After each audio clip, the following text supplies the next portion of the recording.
మొన్న చంద్రబాబు వెళ్ళేటప్పుడు లోకేష్ వెళ్ళాడు, నిన్న పవన్ కళ్యాణ్ వెళ్ళాడు, రేపు మరి మోడీని కూడా తీసుకొచ్చి చూపించండియా అంత మహత్తరమైన ప్రాజెక్ట్ని. ఇవి పెచ్చులు ఊడిపోయినాయి అంట. అదే స్వామి చెప్తారు, మీకు గుర్తుందా?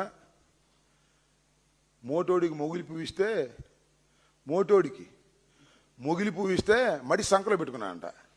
ఆ బాపత కొంత ఒక బ్రహ్మాండమైన అద్భుతమైన ఒక బిల్డింగ్ కట్టిస్తే అంటే ఈ లెక్కన నేను చూస్తుంటే నేను ఆంధ్రప్రదేశ్లోనే గొప్ప బిల్డింగ్ అనుకున్నా. ఈ పవన్ కళ్యాణ్ మరి లోకేష్ చంద్రబాబు నాయుడు వెళ్ళి చూస్తుంటే మాట్లాడుతుంటే ఇది ప్రపంచంలోనే అత్యద్భుతమైనటువంటి బిల్డింగ్ కట్టించాడు కావాలి జగన్మోహన్ రెడ్డి గారు అనుకున్నా. దాన్ని ఉపయోగించుకోవడం కుదిరి సావట్లేదా మీ దుంపదేగా? దానికి నిపుణుల కమిటీ అంట. అదేమో మంచిదని ఒప్పుకోనే లేరు, చెడ్డదని చెప్పాను లేరు. ఈ రకంగా ఉంది. జగన్మోహన్ రెడ్డి యొక్క గొప్పతనం ఏంటో రోజులు గడిచిన కొంతికి అర్థమవుతుంది. ఆ బిల్డింగ్ని ఏ విధంగా ఉపయోగించుకోవడానికి మన ముగ్గురు కమిటీ అంట తాత్సారం చేసుకునే కార్యక్రమం. దాని మీద నిలబడుతున్నారు. కాస్త బుద్ధి తెచ్చుకోండి బాబు, సక్రమంగా ఉపయోగించుకోండి. మోటోడి మొగిలి పువ్వులాగా చేయకండి. బ్రహ్మాండమైన మొగిలి పువ్వు చక్కగా అలంకరించుకోండి. ఆంధ్ర రాష్ట్రంలోనే ఒక అద్భుతమైన బిల్డింగ్ కదా అది.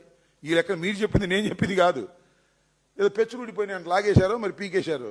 ఇదేమన్నా సెక్రటేరియట్లో పెచ్చులుడిపోయి వర్షం పడిందా? కాదే, అద్భుతమైన బిల్డింగ్ కనపడుతుంది కదా, బ్రహ్మాండమైన బిల్డింగ్.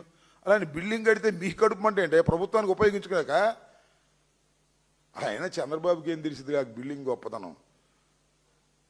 కృష్ణా రివర్ మధ్యలో ఉన్నటువంటి ఎవడింటోనో నివాసం ఉంటున్న చంద్రబాబు నాయుడికి దాని యొక్క మజ ఎందుకు తెలుస్తుంది? ఊరినే ఈనాడు, ఆంధ్రజ్యోతి, TV5 వీళ్ళు గప్పాలు కొట్టడం తప్ప చంద్రబాబుకి ఏమీ తెలియదని నాకు అర్థమైంది ఈ లెక్కన. ఎవడైనా ముఖ్యమంత్రి అనే వ్యక్తి అనాథరైజ్డ్ కొంపలో ఉంటాడండి, నాకు అర్థం కాలేదు.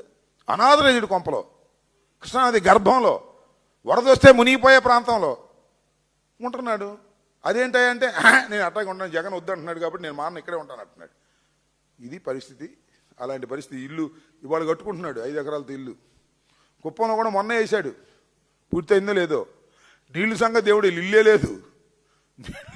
జగన్మోహన్ రెడ్డి గారు నీళ్ళు ఇచ్చి వెళ్ళిపోయిన తర్వాత తూచాను నేను ఇచ్చాను రాసుకుంటాడు చరిత్రలో.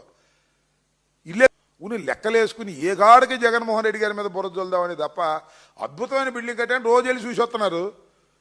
బయటకు వచ్చామా అద్భుతమైన బిల్డింగ్ బోలంత నష్టం అంటున్నారు. ఉపయోగించుకోవడం కుదరనటువంటి పనికి మాలిన ప్రభుత్వానికి మనం ఏం చెప్తాం చెప్పండి? వాళ్ళేం ఉపయోగించుకోరు, పెట్టరు. ఏమండి, మళ్ళీ జగన్మోహన్ రెడ్డి గారు వచ్చి దాన్ని ఎలా ఉపయోగించుకోవాలో అలా ఉపయోగించి చూపిస్తాడు ప్రజలకని ఈ సందర్భంగా చెబుతున్నాను. రాసుకోండి. చంద్రబాబు నాయుడు గీసుకో, నువ్వు కూడా. వీళ్ళు రాసుకుంటారు, మీరు గీసుకోండి. నేను చెప్తాను.